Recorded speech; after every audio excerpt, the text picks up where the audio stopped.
big round of applause.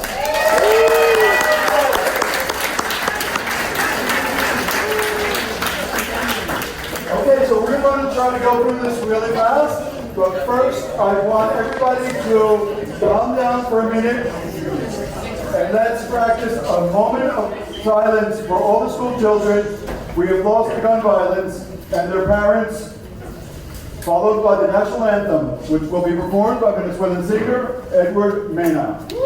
You're welcome to rise.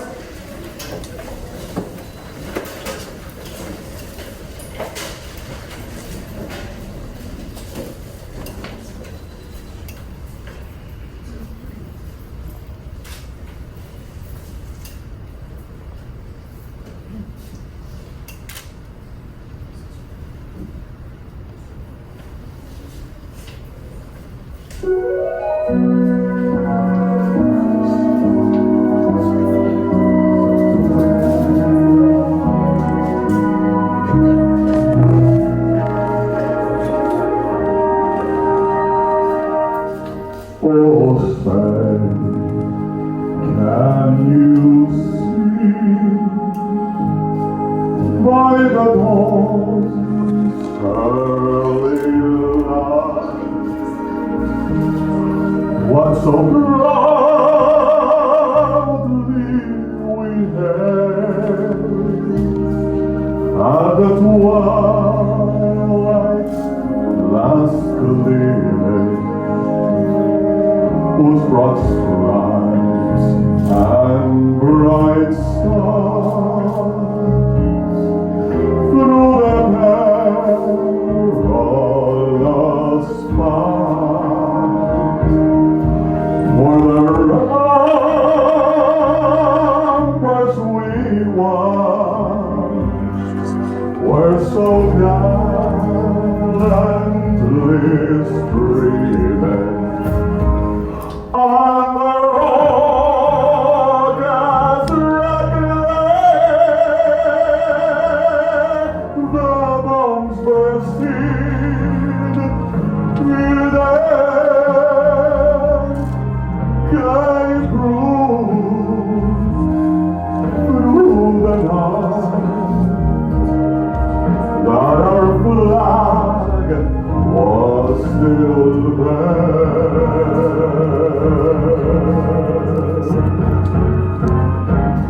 Oh, say does the star-spangled banner yet wave for the land of the free and the home of the brave.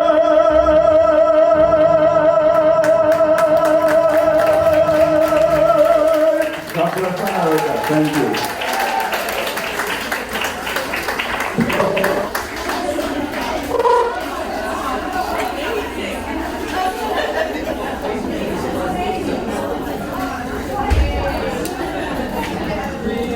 Wow, if that doesn't get you out to vote this year, nothing will.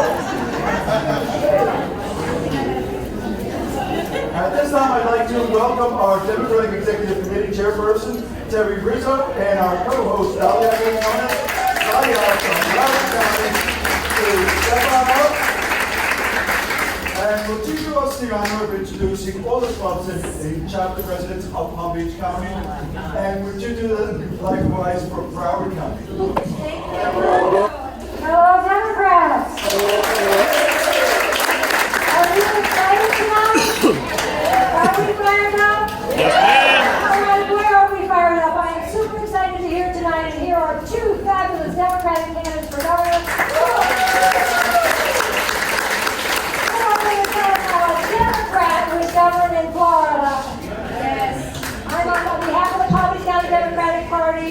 Welcome to Palm Beach County, the largest geographical county in the state of Florida, second largest county east of the Mississippi, and home to over 400,000 voting Democrats. I would like to thank Orlando Valero and the Palm Beach County Democratic Party.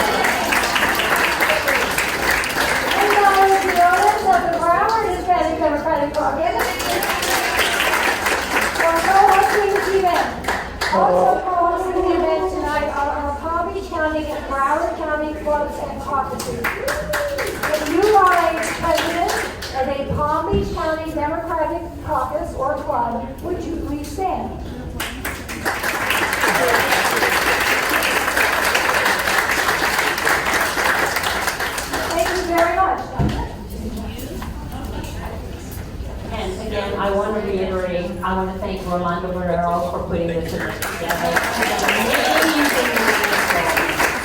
I want to recognize Brian Morales from our Hispanic caucus at the Florida state level. Thank you for being here with us today. And I want to recognize a special recognition to our Broward County clubs that supported us here to make this event happen. Our Dolphin Democrats, our Broward Young Democrats, our Woodsbridge Broward chapter, and our Broward Democratic Party. So thank you so much. We really appreciate you coming out. We have two amazing candidates, and we know they can do a lot for the Hispanic community, and we can't wait to hear what they have to say. Thank you.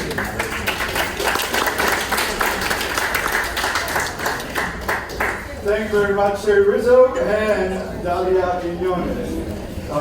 At this time, I would really like to introduce our candidates, but I have two very special guests that are going to do the honors for you. First, I would like to introduce Tennille DaCosta, who is the president of the Palm Beach County Democratic Black Caucus. She started her political career in Broward County and moved to Palm Beach County, in Broward County, moved to Palm Beach County in 2018 to push voting rights and to help those who do not have a voice in the black and brown community, which is us. And we have a very good working relationship. She's been working in public sector government for over 20 years and has a master's degree in human resources. If you come and join me. Another very special guest that we have is Dr. Mindy Coe, who's a retired teacher who served children of Palm Beach and Broward County for almost 41 years. She's serving the CHIS campaign as a senior advisor for seniors. She believes that we were born to serve the public.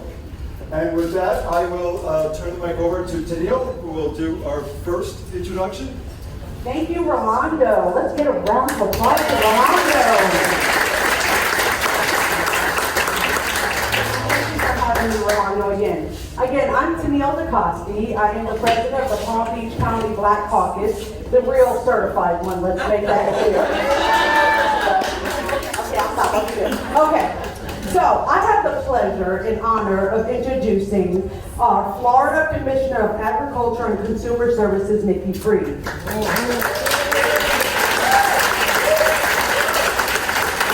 Nikki was born and raised not far from here in Miami, where she attended Miami Palmetto Senior High, sharing an ultimatum with our most recently appointed Supreme Court Justice, Ketanji Brown Jackson. She then attended the University of Florida, where she received her bachelor's, her master's, and Juris Doctor's degree. Go Gators! At UF, she joined student government, becoming the first woman to serve as student body president over 2 decades. After graduating from law school, Nikki worked in a private practice and law firm, Holland & Knight, but quickly left to serve as a public defender at Alachua County, where she worked to promote accountability in the criminal justice system and to ensure those charged with low-level marijuana offenses received a fair trial. Nikki then became a government affairs advocate for the marijuana industry, working to legalize marijuana and end the miscarriage of justice that sent far too many people to jail for low-level offenses. She also founded her own law firm to advocate for our public schools and foster children, helping secure the right to an attorney and $4 million in funding for children in the foster system. In 2018, Nikki ran for Commissioner of Agriculture and won, becoming the first statewide elected Democrat in Florida since Obama was elected in 2012. After more than a quarter century of Republican rule in Tallahassee, she understands that it's time to rebuild. Even with a Republican governor, which will be gone soon, Nikki has delivered big wins for Floridians. She appointed the department's first ever cannabis director and first ever LGBTQ advocate. Legalize hemp for farmers, fought for clean water, and helped keep guns off our streets with her management of the county's country's largest concealed weapons permitting program. As commissioner, Nikki has been outspoken on diversity, equity, and inclusion, and has a record of action on racial and social justice issues and championing Black and brown communities. Now, she is ready to do more, which is why she's running to be the first woman governor of Florida. That's it. Nikki knows that by supporting small businesses, embracing innovation, and helping our most vulnerable, we can build a stronger, fairer Florida for everyone. Ladies and gentlemen, Nikki Freed.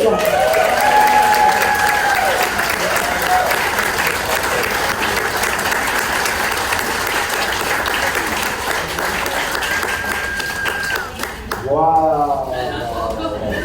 I don't think we're going to need to have the candidates introduce themselves. With that said, we have Dr. Mindy Cohen.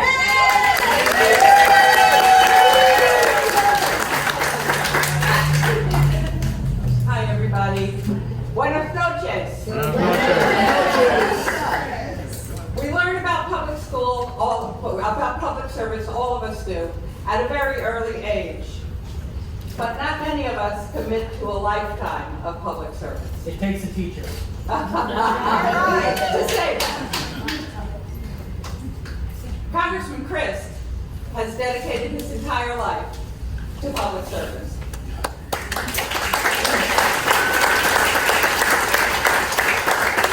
As class president at St. Pete High School, and then went on in Florida to the Florida Senate. He was the last elected education commissioner, which maybe he'll bring back, and went on to become Florida's Attorney General, and then was elected as our 44th governor. Currently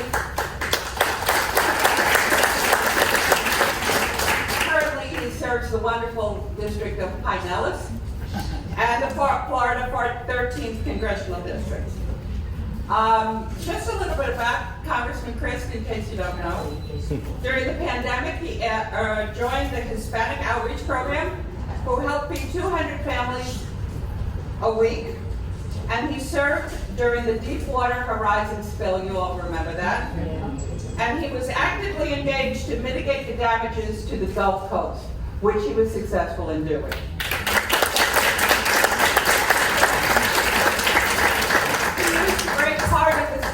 Money to pay people like me, the teachers, and we were grateful for that. And he also, and would have done more except, our legislature, restored the civil rights of 155,000.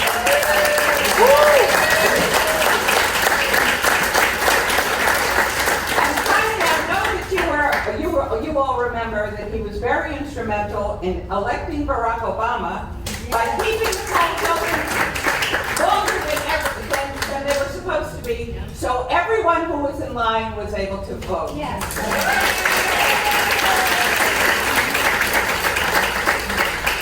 He is one of the most qualified people who has ever run for governor in our great state. And so now, it's my great honor to introduce to you the person who will make Florida a place for all, Congressman Charlie Cook.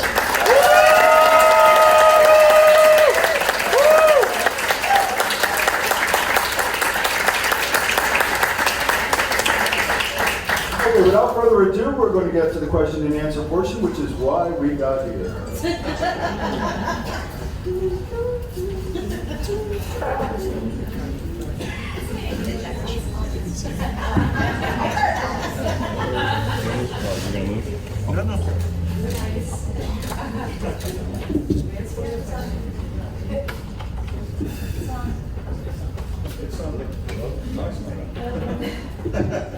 There we go. Okay, welcome everybody. Once again, my name is Rolando. I am the acting president of the Democratic Hispanic chapter here in Palm Beach County. And we are going to begin questions, and let me let you know a little bit of how we're going to do this. The candidates are going to be given 3 minutes to answer 10 questions each. The candidates will be answering first. We'll be given 30, and then we're going to switch over to the other candidate. So one will be answering the question first, and then the other one will be also answering the question first, so that it's a little bit varied. We have 4 topics, including housing, jobs, healthcare, and education. We're going to begin with what everybody's worried about right now, which is healthcare. The national median income of full-time workers in the United States is $79,900 and spends the average of 11.6% on healthcare insurance. That's approximately $9,268 annually. While Florida citizens' median income is only $57,000, and yet we pay 17% on health care, which is approximately $600 more at $9,810. The question we'll pose to each of the candidates: if elected governor, how would you remedy this disparity? Charlie Chris will answer first. Well, first, I want to thank you all for being here, and I want to thank you for the opportunity to engage in this forum with my friend Nikki. The Democrat has to win.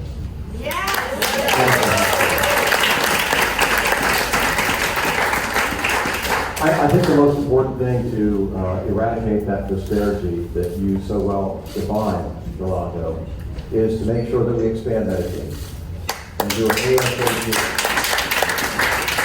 You know, there's between 800,000 and 1 million of our fellow Floridians who don't get health care because we have not expanded Medicaid, and we need to do it, and we need to do it now.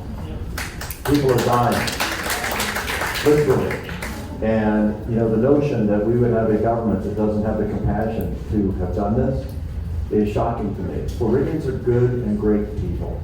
And that's why I know that it will be supported, that it will be done, and that DeSantis has to go. Thank you.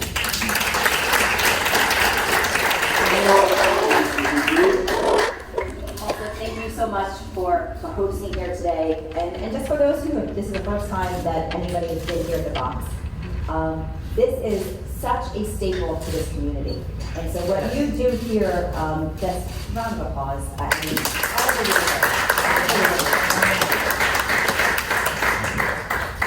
Look, we know what's happening in our state. Our state has become unaffordable. It is more expensive to live here in the state of Florida than it is to live in California and New York.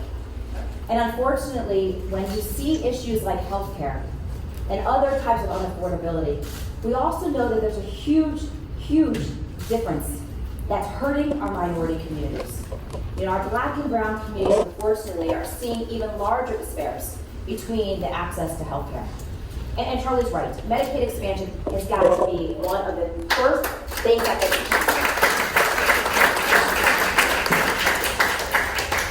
And so what we have to do in order to get Medicaid expansion across the finish line, we have to roll up our sleeves. Go into these communities and make sure that the elected officials that are in these rural areas, that are in these red areas, that understand how their own constituents are hurting. But outside of just Medicaid expansion, we're seeing issues when it comes to dental care, when it comes to vision, when it comes to our seniors. You know, as I've toured our state, what I'm hearing consistently from our seniors is the expenses every single month are changing on them. Whether it's changes of prescription medication, access to their doctors, there's a lot of things that we could be hitting on and tackling every single day, including our nursing homes. We have seen this governor go after the nursing care facilities because of the lobbyists who go after the money. And so we saw this piece of legislation that just got passed that made it less safe in our nursing homes. These are our seniors. We need to make sure that we are taking care of them. They have built our state. And so what we have been doing for the last year is listening. listening to everybody in our state, from our seniors to our youth to our minority communities, hearing what is on the top of their minds. And healthcare, regardless if you're coming right out of college, if you are a single mom, if you are a senior, if you're somebody that's living in one of our minority communities, it is a consistent drumbeat. So we have put together a statewide plan that is going to lower the cost of living, but also increasing our standards.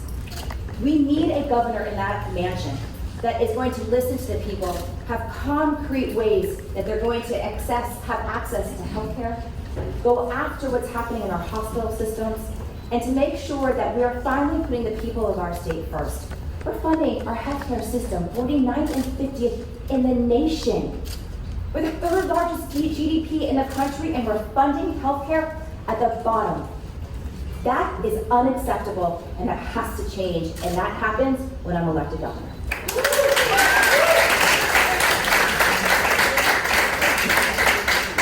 So I will let you all know that my next question was, if elected, how soon can you expect to receive expanded Medicaid eligibility as allowed by affordable? And I guess immediately by the sound of it. So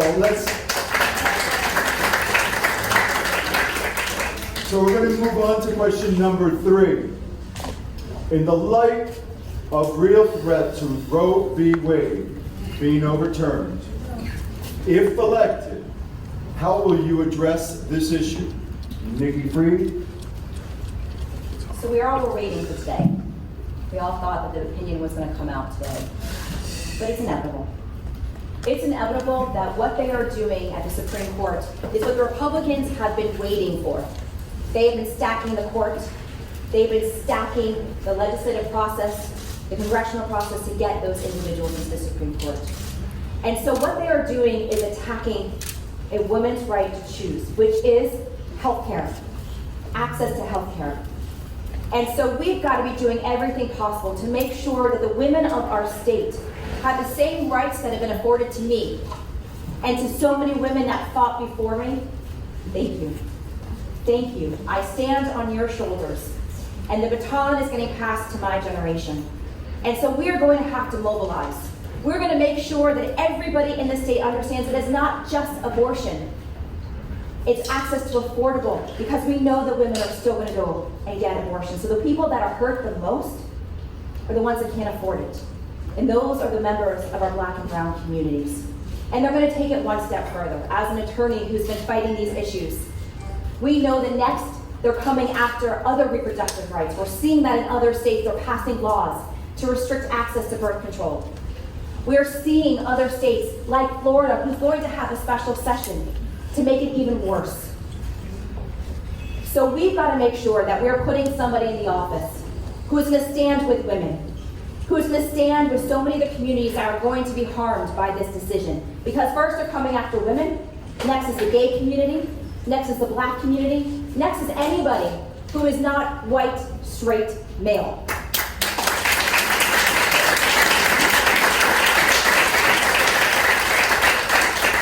So if you're angry about this, stay angry. Stay angry at the politicians who've allowed this to happen. Ron DeSantis is celebrating today. Celebrating that this is where we are in our country. And we've got to make sure that we've got somebody who is in the governor's office who has always stood with women. And be mad at politicians who didn't always do that. And unfortunately, that's where we are today.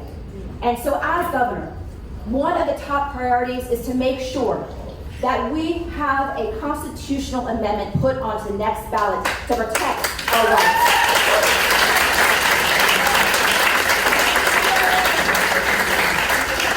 Because while we have a right to privacy in our Constitution, we have a Supreme Court who is going to be making the decision of whether or not even that 15-week ban is going to be held up. And unfortunately, we have a Chief Justice who was appointed by Charlie, who doesn't stand on the side of women. And that's unfortunate because that's where we are today. This is something that is personal. This is something we have to fight for. We have to be talking to the next generation. We need to mobilize. We need to organize. And you will have the full weight of the governor's mansion and the governor's office behind a constitutional amendment and fighting these atrocious abortion bans.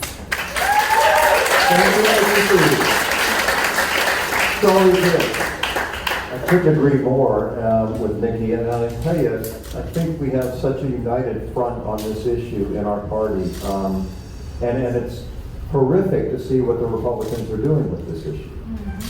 Think about this. When Ron DeSantis delivered the State of the State, he said that Florida was the freest state in America. Well, evidently not if you're a woman and would like the right to choose. Or if you're LGBTQ and you like to have your kids not assaulted in school. Or if you're an African American and you think it would be appropriate to not wipe out 2 congressional districts as Governor DeSantis did. Or if you're like my mother and father. My father just celebrated his 90th birthday Sunday. My mother's 87. And they love to exercise and vote by mail. And I like to vote by mail. But what did Governor DeSantis do? He made it harder. He made it more difficult. You got to jump through more hoops in order to do it, and sign up more often in order to keep that right. Who in the world wants to make it harder to vote in a democracy? His name's Ron DeSantis. You know, I'm a Democrat running to protect democracy. And he's not. Now to the issue, Roe v. Wade, remarkably important. And it comes down to one word, in my humble opinion, respect. Well, I was raised with 3 sisters. I'm an only son. So I was raised by 3 sisters and a mother and a wonderful dad. And so I didn't have a choice on choice from the very get-go. And I think it's important for all of us to remember and understand that this guy in the governor's mansion today wants to take away your right to make your decision about your body, and that is not freedom, that's fake freedom. And what we're offering, both of us, is actual freedom. And that's the irony of the way he talks about stuff. He's full of it. Yes, he is. On everything. And that's why we need a new governor that will fight for women. I am the only candidate in this race who, as your governor, has already actually vetoed an anti-abortion bill. And if I have to, I'll do it again. I did that as a Republican, for crying out loud. Imagine what I'll do to it as a Democrat.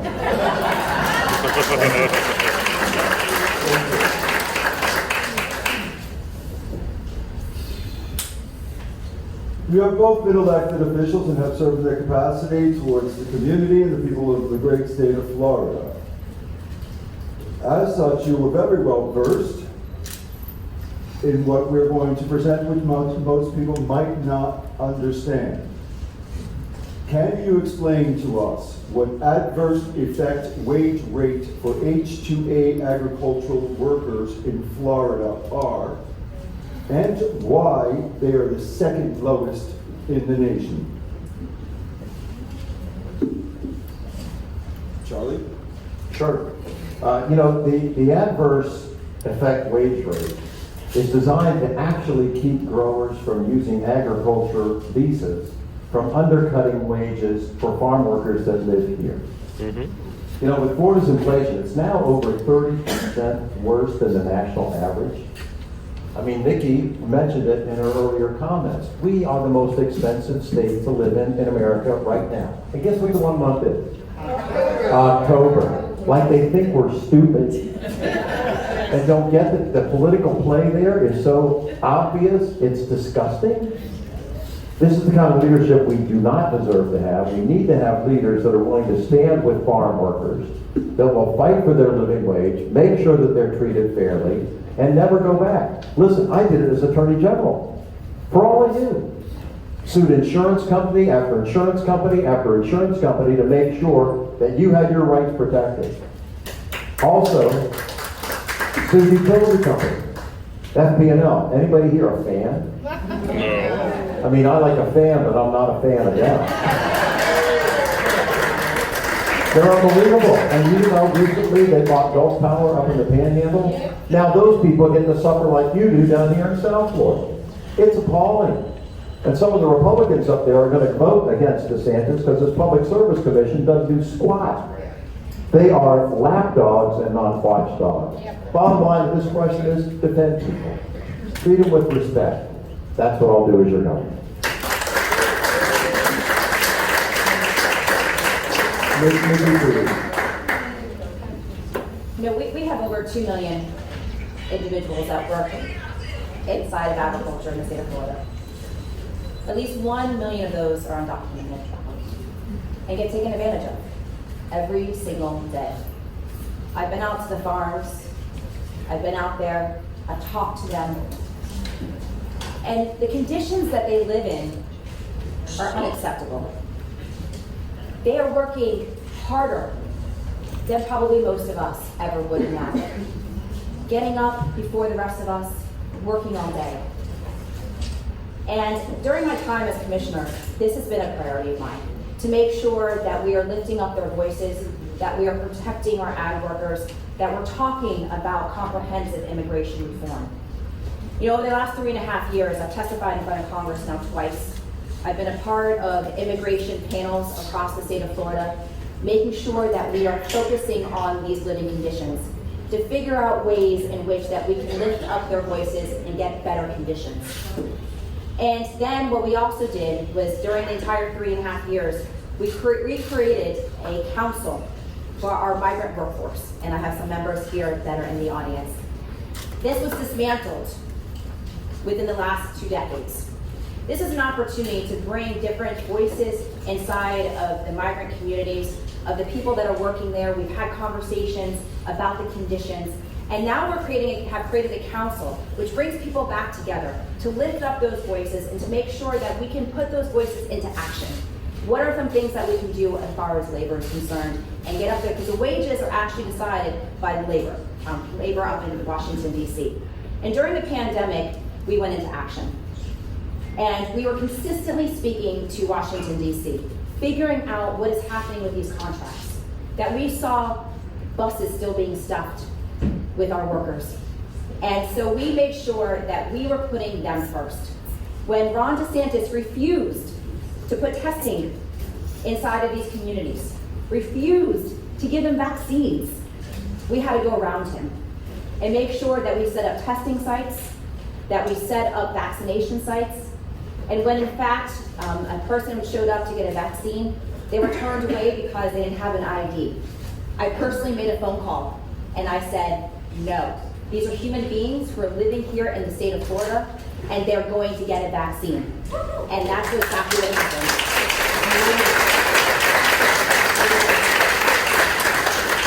We also started a heat awareness campaign in the last 3.5 years, putting together commercials and PSAs both in Creole, English, and in Spanish to make sure that there is awareness of what happens on the fields. This is something that has to be a priority, to have these living wages, because we know that so many of these individuals who are coming here today are sending money home, are sending home to their families who can't be here, to help them, support them. They are humans that are living here in the state, that are working here. We've got to do better. I know that we have done everything I have the power to do inside the Commissioner of Agriculture's position, continue to lobby for better wages up in Washington, D.C., and better fairness when it comes to those contracts by the brokers who have these contracts with our agriculture community.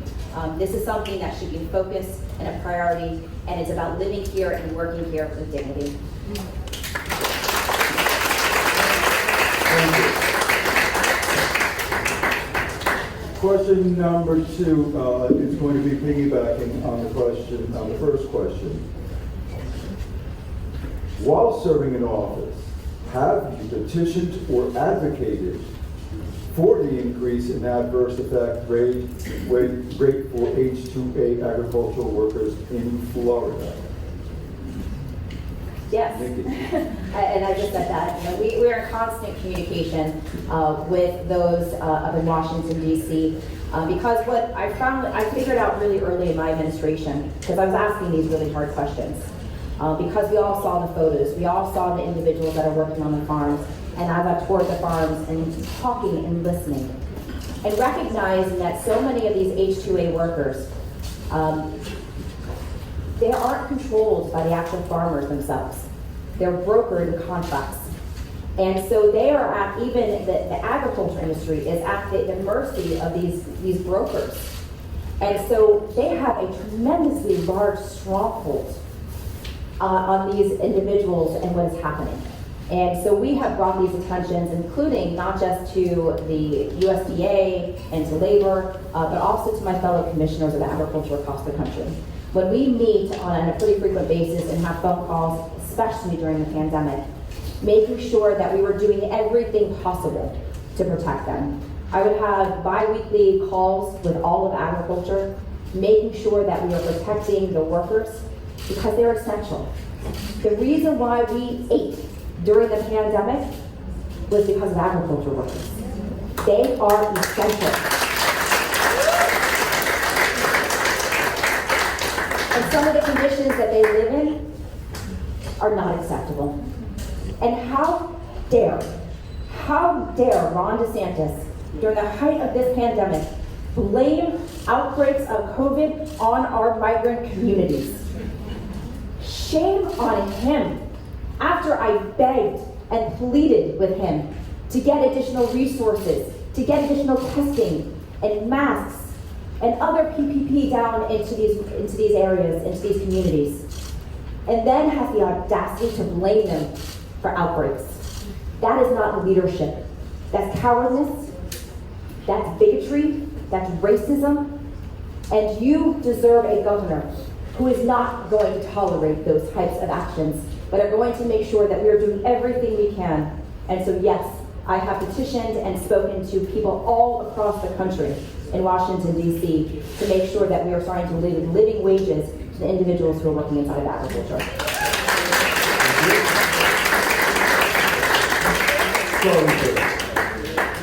Thank you very much. And I agree with everything that you just said. We're the party of the people. I mean, let's lay it out. And so our nominee is going to be the kind of candidate that's going to stand with the people, must stand with the people. A great president once said, the government of the United States should be of the people, by the people, and for the people. Abraham Lincoln. Pretty good job. So on this issue, yeah, specifically, I support the Biden administration's rule to restore the wage. But I want to talk about migrants. What I did as your governor the first time I was your governor. Thanks to the coalition of Immokalee workers and their allies in this caucus, the campaign, you can applaud them, they deserve it. The campaign for fair food pressured leading restaurants like McDonald's and Taco Bell to voluntarily increase how much they would pay for tomatoes. When I was your governor the first time, I was proud to stand with the campaign against the growers that were trying to avoid handing over the wages. I've stood with you before, I will stand with you again, I will never leave you. Thank you.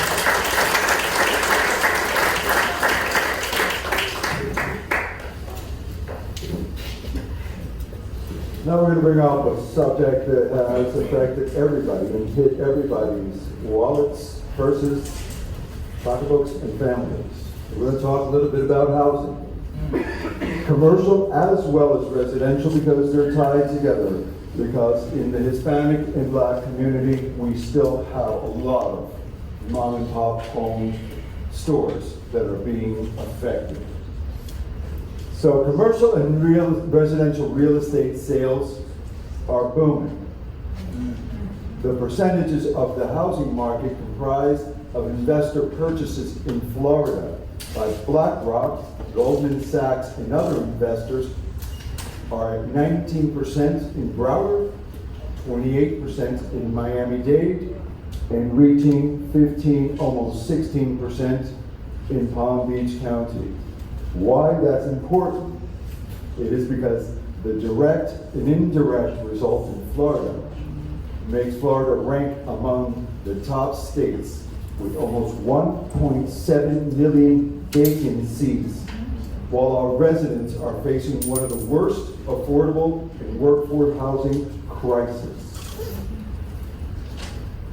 If elected, how would you address the issue of investors pricing Floridians out of their residential and commercial rentals?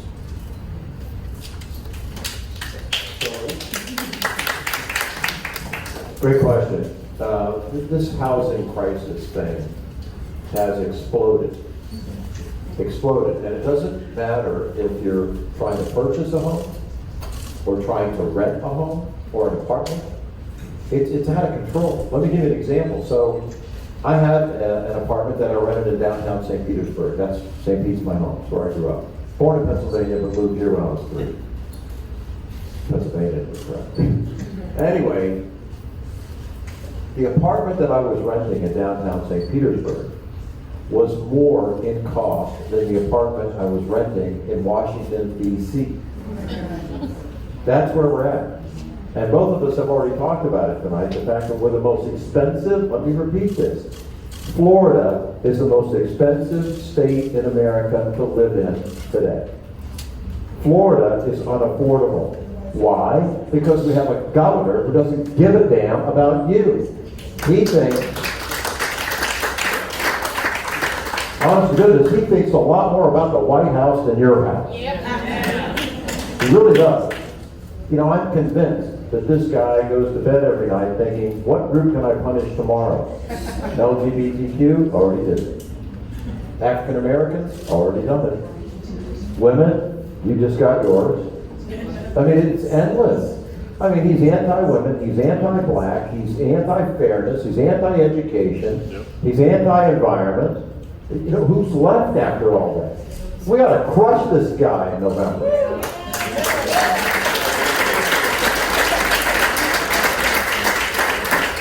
And let me be clear, back to the housing issue, Ron DeSantis hasn't done a damn thing about it. Because he really doesn't care. He cares about his future, not our future. And that's wrong. That's not serving as a public servant with a servant's heart. It's the opposite. DeSantis-ized Florida 2022. That's a great servant. Oh, is this for the endorsement for the sale of that servant? Anyway, I released a plan back in January called Affordable Florida for All, meaning all of us, right? To tackle these issues that we're talking about and working on as Floridians. Through this plan, I'm going to fully fund what is called the Sadowski Fund. Fully funded. As you may know, that was the gentleman's name who headed up that for the Childs administration. The last Democratic governor in Florida, and a great man. A great man. But by restoring the Sadowski Fund, hundreds of millions of dollars will flow to people who have a problem putting a roof over their head. Whether it's a house, a condo, or an apartment. That's what it was designed for, and the Republicans cut it to the bone. The DeSantis administration, let me be specific, cut it to the bone. So restoring it is part one. Number two, and you know, it's a trust fund, well, let's give a little trust. Number two, we need to work with our friends in the Biden administration. There's a whole cabinet up there. One of them is HUD, Housing and Urban Development. We're talking about housing, right? So the secretary is a friend of mine. Now one of my former colleagues in Congress, Marcia Butter. So in addition to restoring the Sadowski Fund here at the state level, I would call the secretary and say, please come down to Florida. Let me show you how unaffordable my beloved Sunshine State is today. And whatever you can do to be of help to us, because we're not going to bash your administration, we're going to cooperate and work with you to help the people at large, because that's how it's done, my friends. I've done it before. I did it with President Obama. When we had the Great Recession, which wasn't great at all, I worked with them. I showed up with them in Fort Myers, Florida, as a Republican. Because working with other people and uniting them is what makes the difference in a state as great as Florida. And we've got a guy who's tearing up our state right now. Thank God he only has 5 months to go. Help is on the way.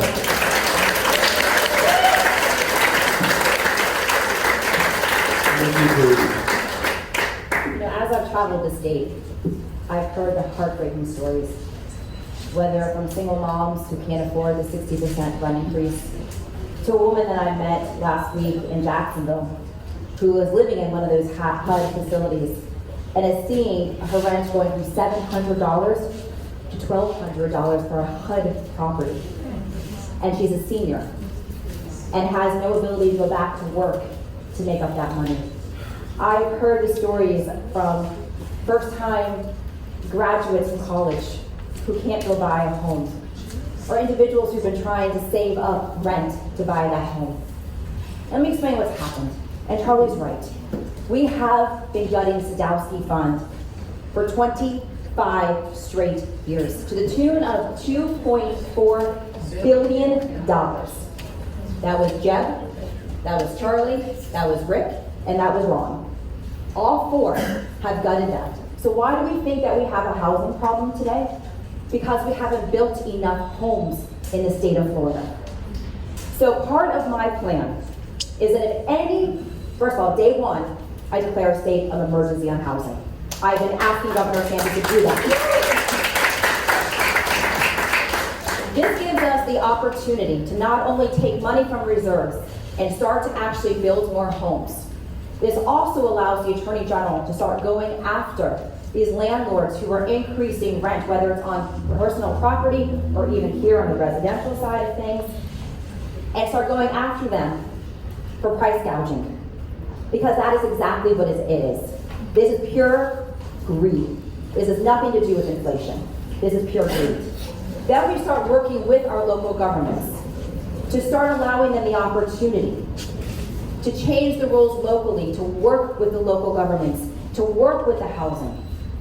Because what's happened is that between Rick and Ron, they spent so much time encouraging people to move into the state of Florida. They forgot to protect the people that actually live here.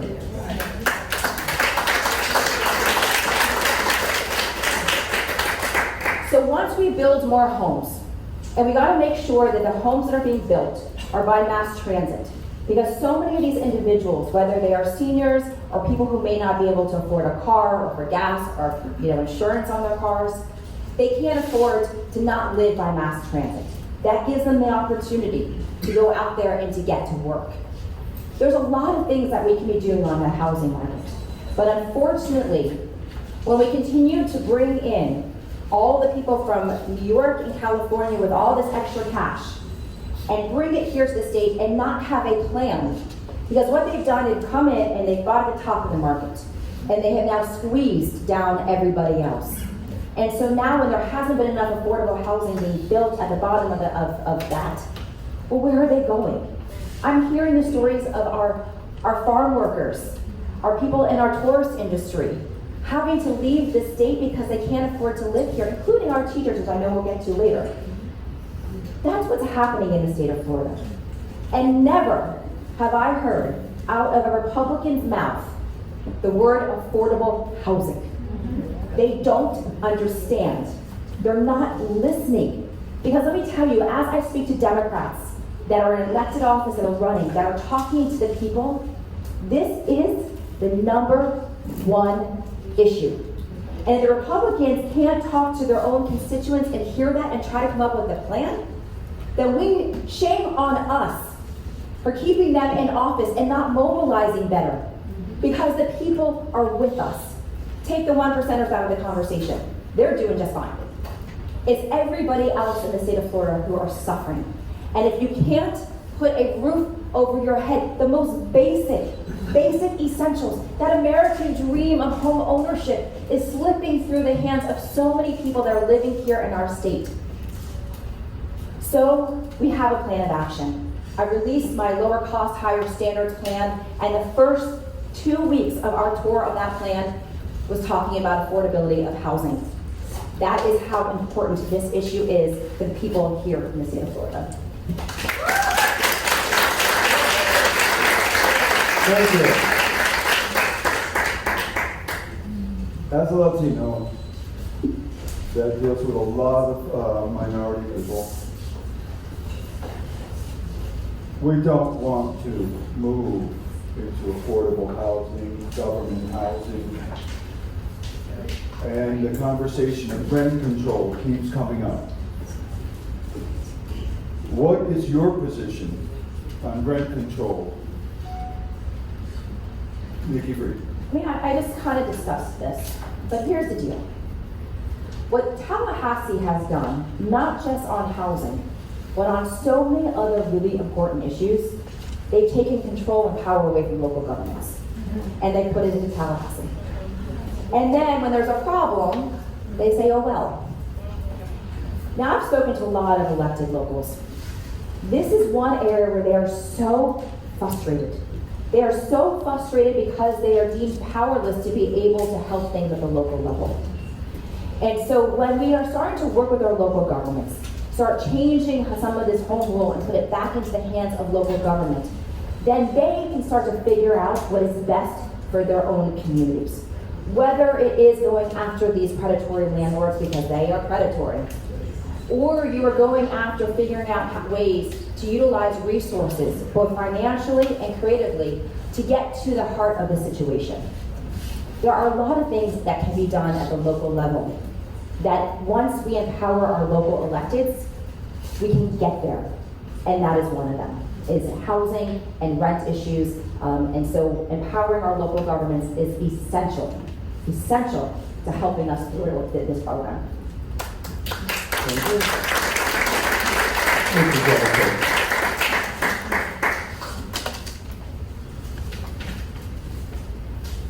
Well, rent's out of control. There's no question about it. And it seems to me that there's a lot of reasons for this, and I'm open to any solution that'll help people. You know, it's interesting, when I got elected in 2006, the first time, they referred to me as the people's government. Why?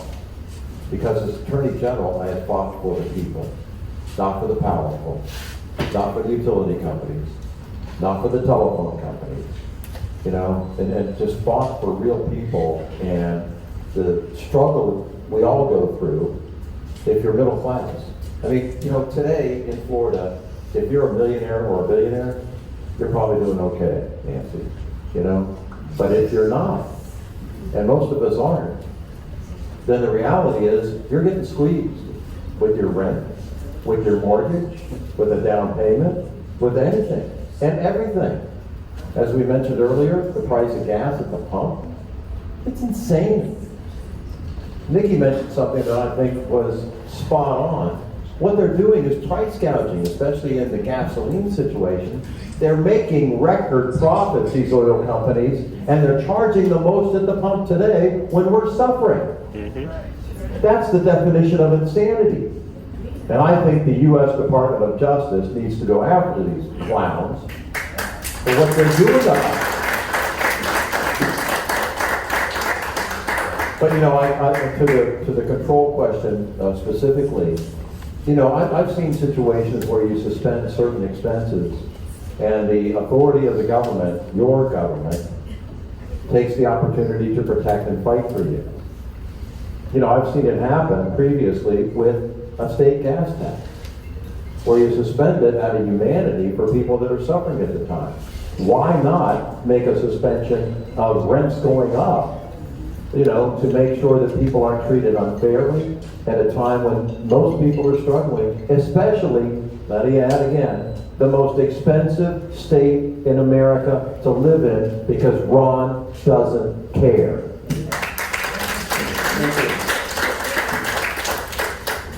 I'm going to clarify the next question. Personally, I am very, very pleased with the Hometown Heroes housing program, and I celebrate our current government for initiating it, and to all those who have benefited from it. My next question is not to discount the merits of those who have received it, but to bring light to those who did not receive it.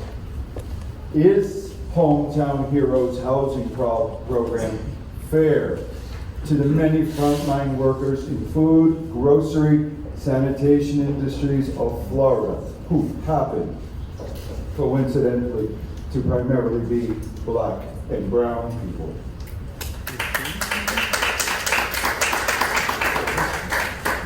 Rolando, this is a great question, and I can feel the passion in your delivery of the question and admire your empathy. The reality is, we all need to be able to afford a place to live. My friends, we're the richest country in the world. We're the richest country in the history of the world. And Terry, if we can't get this right, what does it say about us as a people? Right? Listen, I wear these yellow wristbands on my hand every day. Every day. And it refers to a rule that I was taught as a young kid. Actually, by my mom and dad, Charlie and Nancy, and at Sunday school. Do to others as you would have done unto you. Treat people with respect. It's called the golden rule. Have you heard of it? Yeah. Well, one of the people who laid it down was a guy named Jesus Christ. Literally. In the Sermon on the Mount. It's kind of a famous little talk on the Sea of Galilee. Well, that talk is happening again because some in our society have lost sight of what humanity is supposed to be. And that treating others as you would be treated yourself is probably the most important one. I named my boat the Golden Rule. Honestly, it's just a 25-foot open fisherman I've had for like 16 years now. But she runs well because I take care of her. I like to do that. And we all need to make sure that we're taking care of others, that we're looking out for our fellow men and fellow women, no matter what the color of your skin, no matter what gender you are, no matter who you believe in, who you love, choose to love, whether you're short or tall, or if you're like my grandparents from Greece and Lebanon on my dad's side, and Britain and Ireland on my mom's side. We're a nation of immigrants, guys. And Florida is like ground zero for diversity. And we should be celebrating it instead of letting Ron DeSantis tear us apart.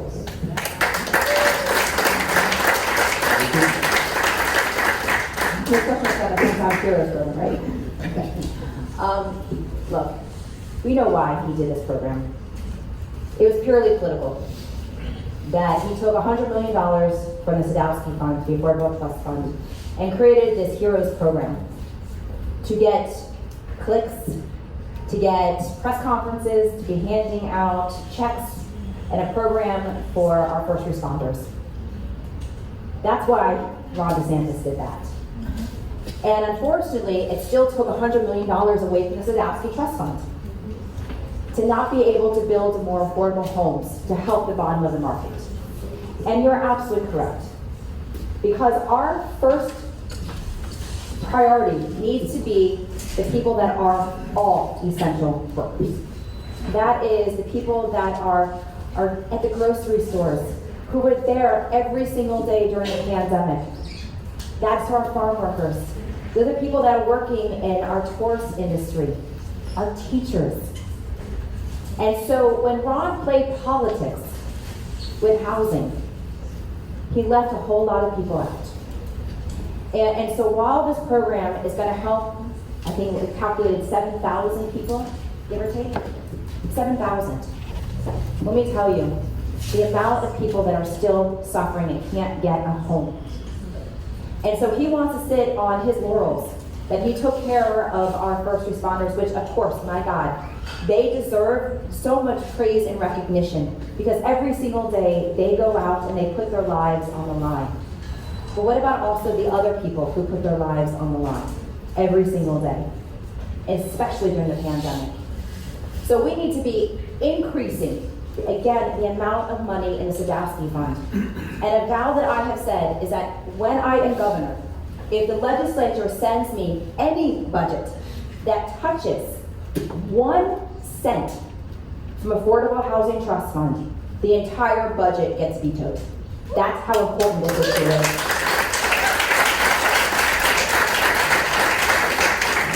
And I think it is really important for us Democrats to hear this too. Everything that Ron DeSantis has done in the last 3.5 years is with one purpose, and that's to get him to Washington, D.C. One program.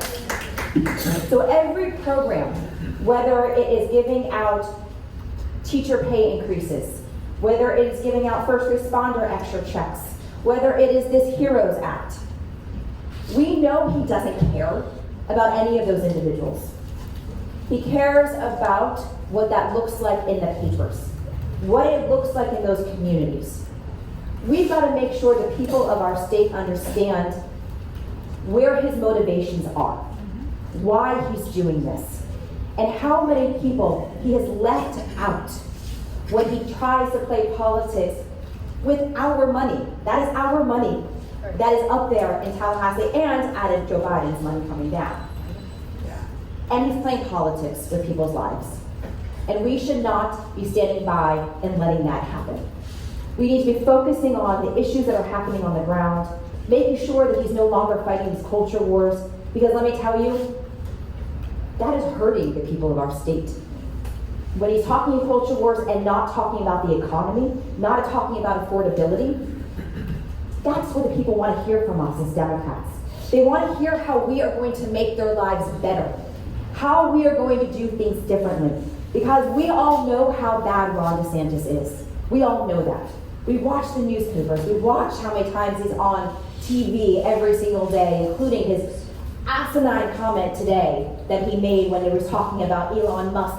And he said, well, I want support from all African Americans. I mean, the things that come out in his mouth, he did say that. Oy vey. And it is important to us that we stay message focused. Message focused that we as Democrats are going to fight for the people. That we are going to talk about the economy. We're not going to talk about these culture wars. We know how bad they are. We've got to give people a reason to vote for us. And that is how we're going to win this election.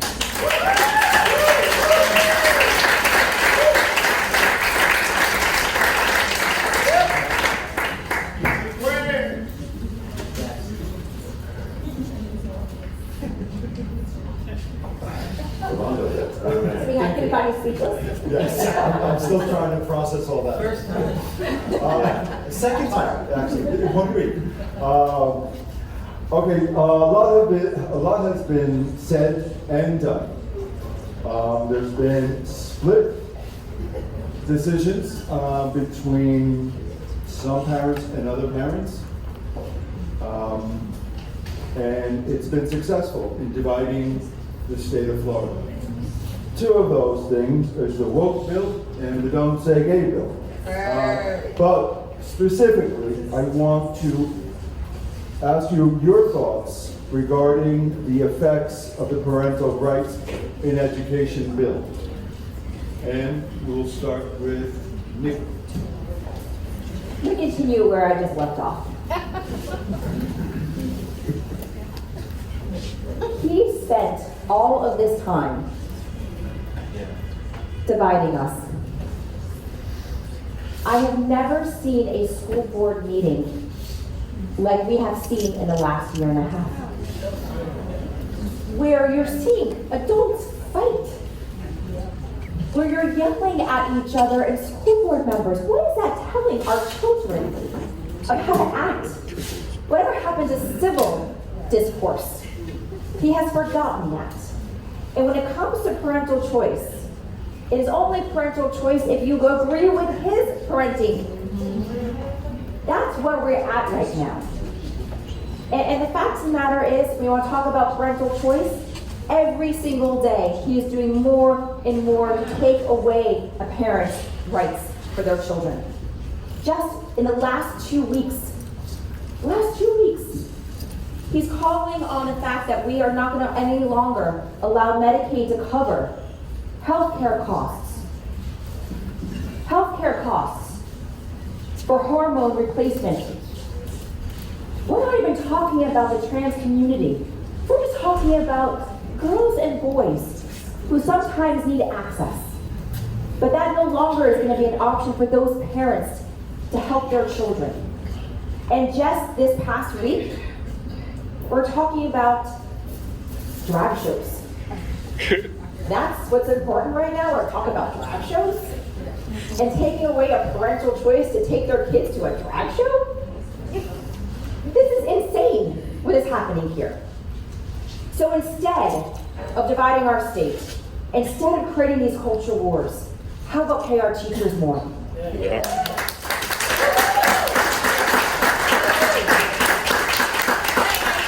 How about bringing down the $2.1 billion that we refused to take down during the pandemic, that I had to go and tour the state to put pressure on him to bring down that money, so we can have better HVAC systems in our schools to protect our kids?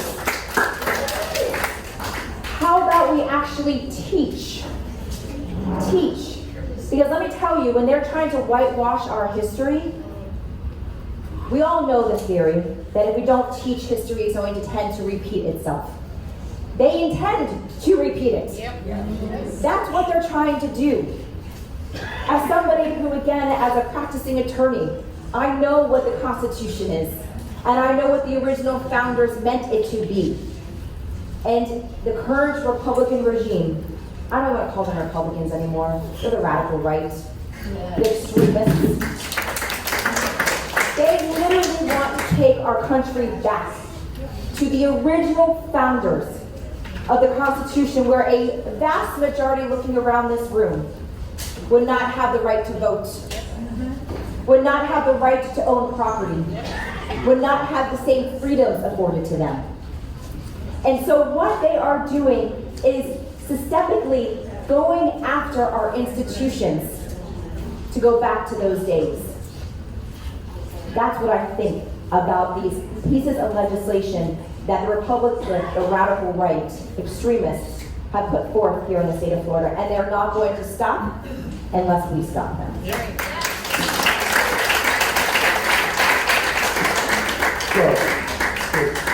Thank you, Rolando.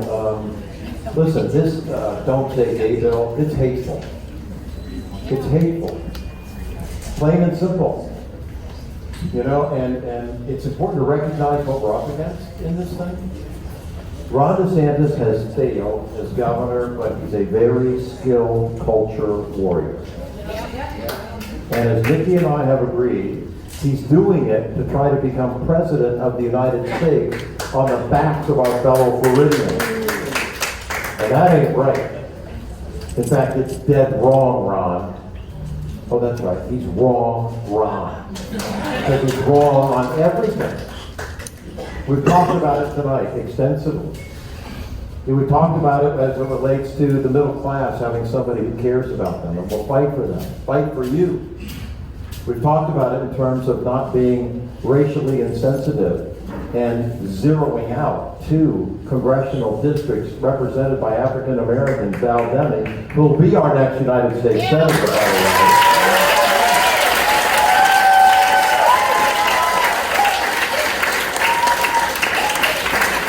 And also my other dear friend in Congress, Al Lawson.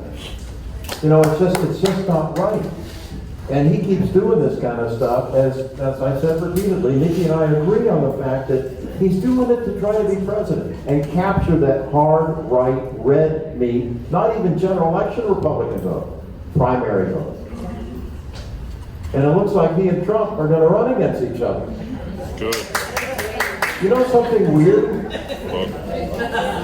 The former president, Donald Trump, goes all over the country endorsing people, right? Well, you know, he here in Florida has endorsed 3 Republicans that are running for the cabinet. Yep.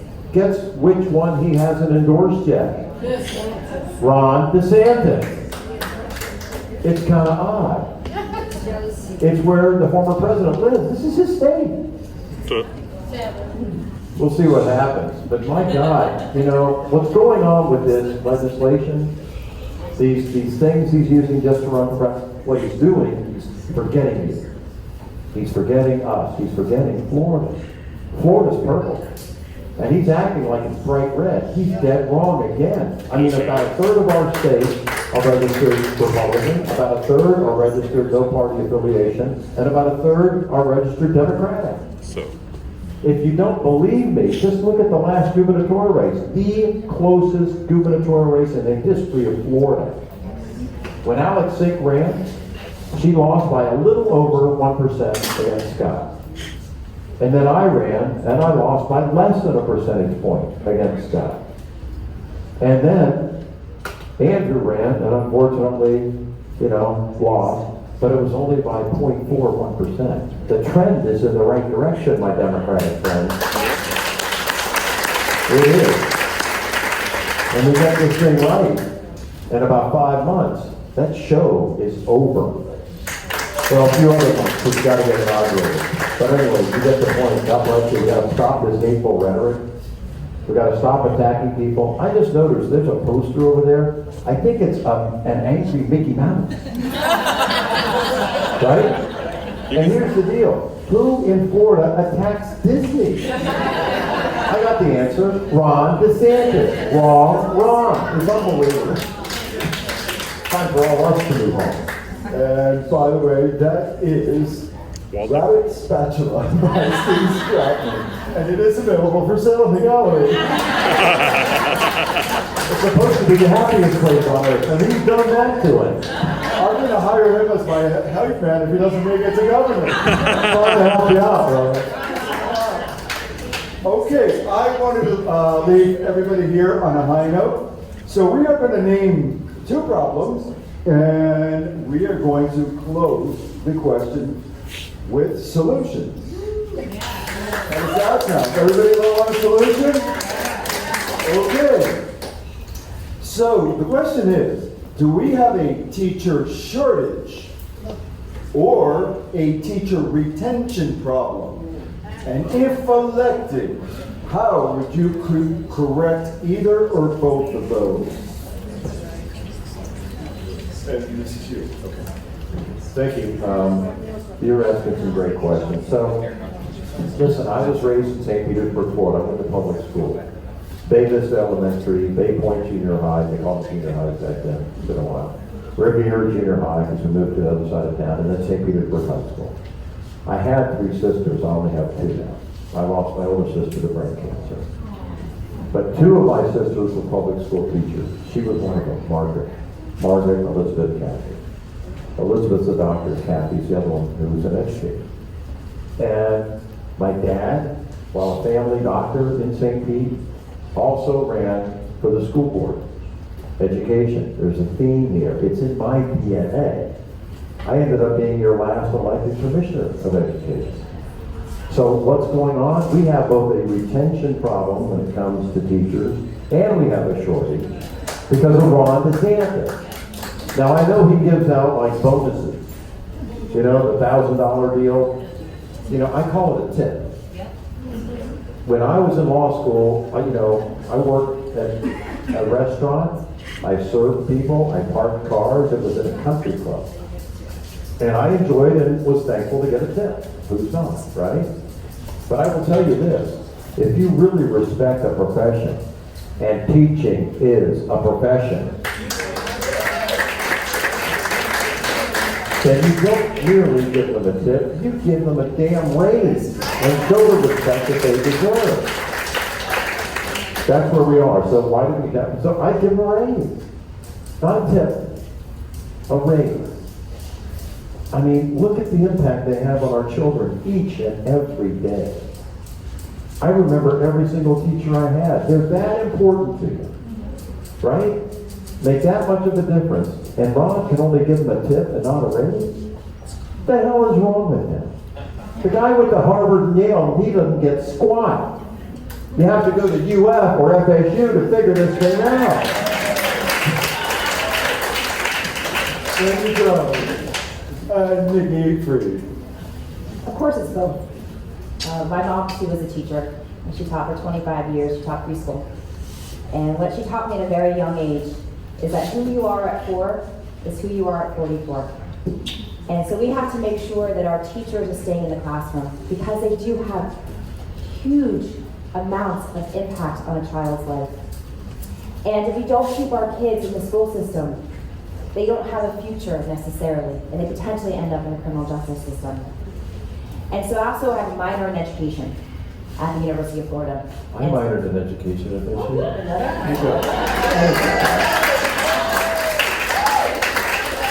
What's your major in?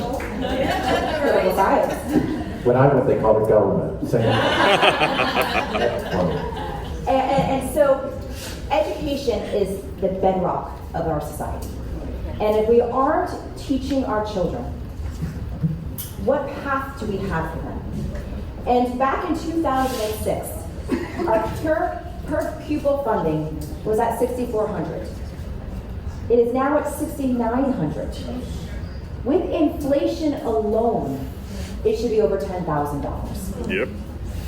So my commitment to the future of our state is we're going to, in my 4 years as governor, is double the per pupil funding for the state of Florida. Because what we have seen is we have both. That one right now, why would a teacher, or somebody who wants to go into the classroom, they not only now have to be the guardian, they have to be the teacher, they have to be now the mental health counselor, they are asked to carry guns in school, and now they potentially are going to get sued depending on what they do and don't teach. We've created a war zone in our classroom. And so I don't blame our teachers for not wanting to be part of that. And on top of it, they can't afford to live here. So not only are we not retaining our good quality teachers, but we're not able to recruit people either. I was speaking to a gentleman in the Tampa Bay area a couple of weeks ago and said he was trying to recruit some teachers from out of state to come here. And the teachers said to them, no way. Why in the world would I move to Florida where I can't get a good paycheck and I'm actually asked to be in a war zone inside of our schools? That is what we have here in the state of Florida. That is not acceptable. We need to make sure that our teachers are paid. And Ron, again, and Charlie said this, there's little bonuses, but only for our teachers that are teaching 10 and under years. What happened to our seniors teachers? The people that have been there for 15, 20, 30 years. People like my mom. There was a teacher that I had in 3rd and 4th grade who noticed that I was kind of falling back a little bit in school. And she took me aside and took my parents aside and said, we might need to look at, Nikki might have some issues. We know she's got the capability and the potential. And because of that teacher, I'm literally sitting here with you all today. That's the impact our teachers have on my life. Because she recognized something and cared enough to bring it to myself and to my family and showed me different ways to study. And that got me to graduate from Miami Palmetto, you heard that earlier, Miami Palmetto Senior High, top of my class, graduating with 3 degrees from the University of Florida, being able to study and take the bar, and be a successful attorney and advocate. That would not have happened if I didn't have good teachers around me. We've got to respect them. We have to bring dignity to the profession because they feel like they're just going in there and teaching to tests, and they're going in there and they're just becoming babysitters during the day. This is our future. How do we have a productive workforce? How do we have a society that is educated to have the future governor of the state of Florida is in our classrooms right now? And what are we doing for them? We are creating a disservice to them. So per pupil funding is my commitment to paying our teachers more and making sure that the classrooms are a place where people want to be in. And this is a commitment that I make to the people of our state and to the future. Thank you so much. Let's give a round of applause for both of our candidates, our Democratic gubernatorial candidates.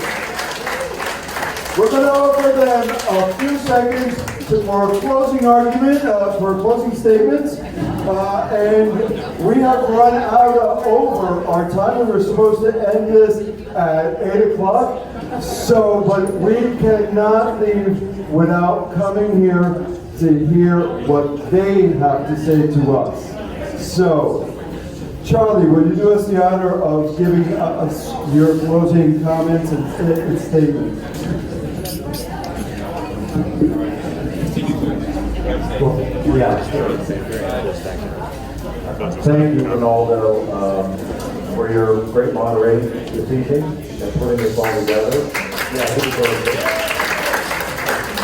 I want to thank the Democratic Hispanic Caucus of Florida for this opportunity and giving me the opportunity to spend some of my evening with my esteemed colleague, Nikki, and give her a round of applause. Yo estudio español 2 años en la escuela. Por un poquito. So perdóname.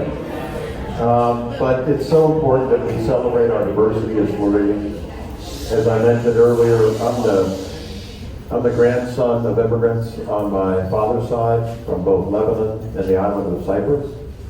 And on my mother's side, I am a son of the American Revolution from my mother's family who came from England, Ireland, and Switzerland. And so I'm a mutt, as Obama used to say, President Obama used to say. Hybrid. Pardon me? Hybrid. Hybrid, okay. At any rate, thank you all for being here. You've been here long enough. I'm going to let you go. God bless you. Good night.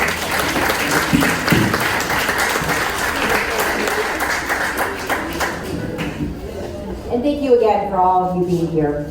This is what democracy looks like. You've shown up conversations like this. We know right now our economy has become so unattainable for so many people that are living here in our state. They can't grasp that American dream. They can't wake up and feel safe in our schools. We as Democrats have an opportunity to not only be running against Ron DeSantis, but more importantly, to make sure the people of our state know that they have an option to vote for us, not just against them. But we are running against 4 straight Republicans in a row, 14 straight Senate presidents, and 13 straight speakers of the House. And what has that done for us? We are bottom of the barrel when it comes to funding of our education system. We are bottom of the barrel when it comes to funding our healthcare system. We have people on wait lists to get their healthcare. We have people who are dying in condos as we get near to the anniversary of Surfside, because we have an infrastructure that has not been put as a forefront. We have an environment that's failing us. Look at sea level rising, to what happened at the red tide and blue-green algae coming out of Lake Okeechobee. I got you. But most important to all of this is democracy is on the ballot. Because all the things that we talked about here tonight, all of the reasons that got you to this moment to show up here tonight, all of that cannot be attainable if we don't win. If we don't win and we don't preserve the right to vote, access to the ballot box, and make sure that we are winning this election. As our only statewide elected Democrat who has been in the trenches, who has been our standard bearer for the last 3.5 years, who has taken on Ron DeSantis every single day. I'm not only battle tested, but I win those battles. And so what Charlie said, he went to Harvard and Yale, I say this on a consistent basis. Not me. Not me. That when I win those fights, I say, Harvard 0, UF 1.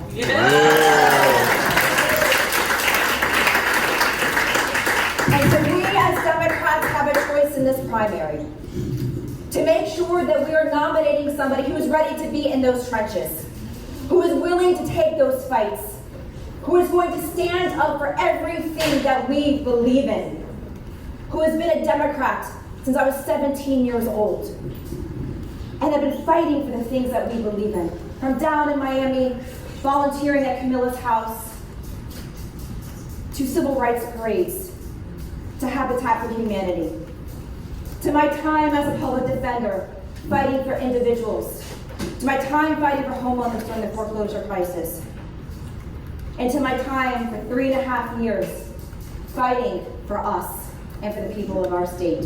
So thank you for being here today. Thank you for being engaged. Let's make sure that we are mobilizing, we are engaging the electorate, and we're giving them a reason to vote for us.